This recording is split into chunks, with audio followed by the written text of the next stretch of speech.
best team fits for the top playmaker prospects going into the draft. This is coming from Matt Bowen of ESPN. Terrific writer for there. He breaks his categories up. He's got the running backs, wide receivers, and tight ends that he is looking at in terms of the playmakers in this year's NFL draft. And we're going to start with the most popular running back in America right now from Deuce the college Vaughn. ranks. Deuce Vaughn. No. By the way, I would love Deuce Vaughn to be in a Cowboy uniform. Everybody would. Just because, his daddy worked for the organization. It'd be pretty cool to see him. He's fun and little. If there's anything that America likes, is fun little athletes or fun pudgy athletes. All right. Tell me I'm wrong. No, I don't think so. That's right. I don't think so. But his best fit for Bijan Robinson, the Texas Longhorn product, would be for a team that's had a pretty good offseason so far themselves, especially on the defensive side. But they've got an interesting quarterback situation with a guy in his second year out of Cincinnati, Desmond Ridder. I'm talking about the Atlanta Falcons. The Atlanta Falcons. You know what? It's not the name that a lot of people would think of. But when you look at the Falcons, that's a team that, again, we mentioned a couple of high-level pass catchers that they have when you talk about Kyle Pitts and Drake London to help kind of ease this thing along. But one thing, especially with a quarterback that you don't feel is like incredible, have a solid run game, have an ability to dump off, and have an ability to add pass protection. Bijan Robinson gives you all that. He could go as high as number 8, where the Falcons draft in the first round at number 8. And, of course, that would make a lot of sense for Arthur Smith and his offense because you remember that one running back he used to coach when he was the OC for the Tennessee. Titans. Yeah, Derrick Henry. Yeah, Derrick Henry. So he knows a little something about utilizing running backs pretty well. Bijan Robinson going at 8 to Atlanta would be tough for me to. Yeah, at least he wouldn't be going to Philly at 10. Yeah, I think in the modern NFL, the idea and the notion of like the running back value, especially when you talk about drafting one, early first round is one where people are really skittish about, and some of that is just like the opportunity cost.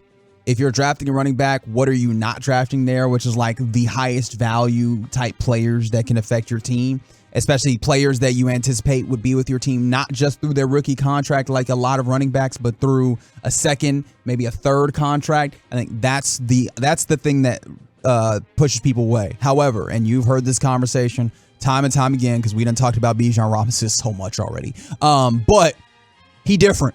Right, like he's quite literally different. There's many of like the draft evaluators that I've heard talk about this. Like, oh no, he's quite literally the best running back prospect I've seen maybe since Saquon Barkley, or maybe better than Saquon Barkley. Yeah, that's a little different than what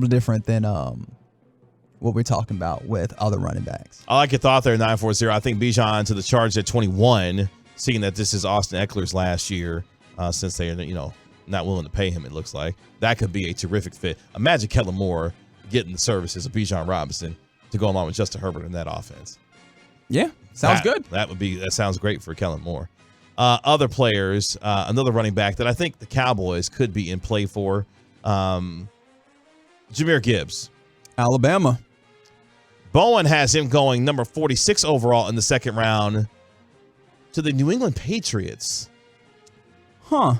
Because Jahmyr Gibbs, I know, like, running back out of Alabama, so we kind of typecast, like, oh, so he's going to be a bell cow. Kind of, but not really. I think he ends up being a little bit more of what you would consider kind of the way that people talked about Tony Pollard, right? But hey, if there's anybody that knows how to utilize running backs, Bill Belichick typically has, some utilization of running backs. He's just typically, or a lot of times you get guys that are a little bit more value picks, and then you make them go really well. So you'll never see me shy away from the idea of a running back with the Patriots and them doing well. I wouldn't mind seeing Jahmyr Gibbs in a Dallas Cowboy uniform. I think that would be a good use of a second round pick if Jahmyr Gibbs is there because I don't expect Bijan Robinson. You're not afraid of the redundancy kind of the play style between Tony Pollard and Jahmyr Gibbs, especially understanding that you don't really have what you would consider like a bell cow short yardage type back on the roster? I think it would be a move to get yourself prepared if you don't get a long-term deal done with Tony Pollard this offseason, that you could just move and transition seamlessly to a Jahmyr Gibbs type if you don't have Tony Pollard after the end of this year. All right. Let's go to the wide receivers, because this may be very intriguing, because imagine we get to draft night and the Packers are there at number 15 and they take Jackson Smith-Njigba, which is where Bowen has his next playmaker as a wide receiver and the best fit for him, going to Green Bay. Now, you could look at that as a move to help out your young quarterback in Jordan Love. Which it absolutely would be. Or if you're Aaron Rodgers, you say, hey, now hold on now. Wait a minute. Nah. No, it's not happening. I was like, nah. It's not happening. Which also, how funny would it be, though? If it actually did. You know how we stopped drafting wide receivers for you in the first round? Could you imagine? Again, that's more of an us thing than anything. I mean, they did draft Christian Watson. And Christian Watson is pretty damn good, man. Yeah. Big, quick dude, or big, fast dude, I should say. There's a distinction between quick and fast.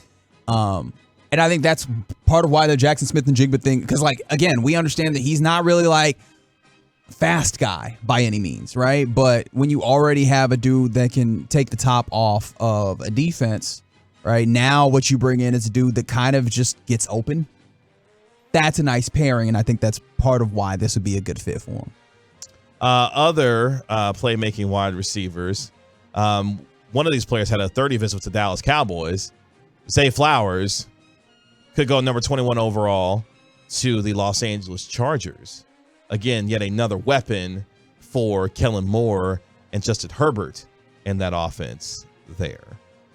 Yeah, I'm trying to think, who do they have as their slot guy? Because I'm having a hard time recalling, and I guess you still got Mike Williams and Keenan Allen. Yes, as your two, but you kind of profile them as outside guys. Josh Palmer would be the other receiver. Yeah, there. I do think that might be helpful. You know, a guy that has that speed and that capability. Yeah, I like it. Here's my favorite one, though, that of the wide receiver group that he has. Because I think this is a perfect fit, especially if they are able to retain their quarterback. Quentin Johnston going number 22 overall to the Baltimore Ravens to go with Lamar Jackson if Lamar Jackson is there as their quarterback going forward there. I kind of like that. I really like that, right? Again, the idea of a dude who can take the top off of a defense, big guy as well. Physical receiver, because one thing you'll notice, right? Think of the last 3-4 years of Baltimore Ravens wide receiving corps. Has there been a big guy in there? When was the last big wide receiver that you remember for the Baltimore Ravens at all? Is it Anquan Bolden? Yeah, come on, man. That would be helpful, right? And then on top of that, then that allows Rashad Bateman to fall into like kind of a spot that you would think is a little bit better. And maybe you mess around and do the Quentin Johnston, Rashad Bateman, and then you still say what's up to Odell Beckham Jr. You could do that, but they signed a dude who couldn't catch a cold in Nelson Aguilar. And they still have Mark What they got to do with Andrews. anything? I'm just saying. Okay. By the way, I love this number here. Johnson averaged 17.8 yards per catch last year while forcing 24 missed tackles on his receptions. Jalen Guyton, that's the one. I was like, there's one more guy. I just can't remember. That's a good one. Okay. For the two of us, not a big fan of the TCU wide receiver. Yeah, there's a little dropsies in there. And he's not perfect by any means. It's one of the reasons why when we talk about the wide receiver, the high end of this wide receiver draft class is not otherworldly, right? But you get into there's a decent amount of depth once you get past the top high end. Because again, Jackson Smith-Njigba is also one of those guys that you can't really point to a thing that he does incredible besides just he gets open. Which, hey, I'll take it. Yeah, I'll take that in the NFL. Getting open. Also, a very particular skill set on top of I get open is incredibly helpful. I'll just never forget the fact that cat put up 347 receiving yards. Chuck it up there, dog. In the Rose Bowl. Chuck it up there, dog. Real quick before I get to this next one, because this one is for your Dallas Cowboys. This is an interesting thought here from the 682. Getting Brandon Cooks tides us over until They get Marvin Harrison Ooh, Jr. Junior. Until when he's draft eligible. Did you dump that? Oh my God! I said Junior. Woo, now you don't get us in trouble. Harvin Marison, I don't know. But Marvin Harrison Jr. Relax, it's Junior. It's Junior. Okay. If we somehow get him now, that is what we need. The next truly great Cowboys receiver. That would be kind of nice. I mean, he's really good. But I don't. What do you want me to tell you? You want me to say I do not want a really good wide receiver? But here's the thing, 682 for your thought there. I don't think MHJ is going to be available. For where you think the Cowboys will be picking? Yes. Gotcha. Yeah, I don't think he'll be there. Okay. I did see one that was interesting on here. Okay. For the Seattle Seahawks, the matches Jalen Hyatt. I almost said Jalen Guyton because it's right in front of me. Jalen Hyatt. And one of the reasons why I think this is interesting is because Jalen Hyatt in Tennessee, and again, this is one of those, is it all he can do or is that all that the offense asked him to do? But he ran a lot of 9 routes, a lot of go routes. And so like that speed ends up being a big thing. 6 foot 176. And of course, like the body type isn't the same, but like the idea of, this dude kind of runs one route. Does that sound familiar to anybody? Sound anything like DK Metcalf? Yeah. And really, that was a concern for DK Metcalf. People were like, or for folks with DK Metcalf, they're like, he can't run these routes. And the Seahawks were like, what if we turn that 9 route across the field? And he just runs straight across the field. And they're like, oh, no, this works. And so, like, that level of ingenuity with him, I do think that that's something that maybe teams find a way to utilize him in a similar way, especially considering, like, modern NFL running across the middle don't mean the same thing as when Michael Irvin was doing that. You know what I mean? Mm-hmm. So I do think that that's actually really interesting. The last one on here, we go to the tight ends real quick. And this is a player that we've kind of talked about a little bit. Michael Mayer to the Dallas Cowboys, a 6'4", 249-pound tight end from Notre Dame, going number 26 overall to the Dallas Cowboys. What happened?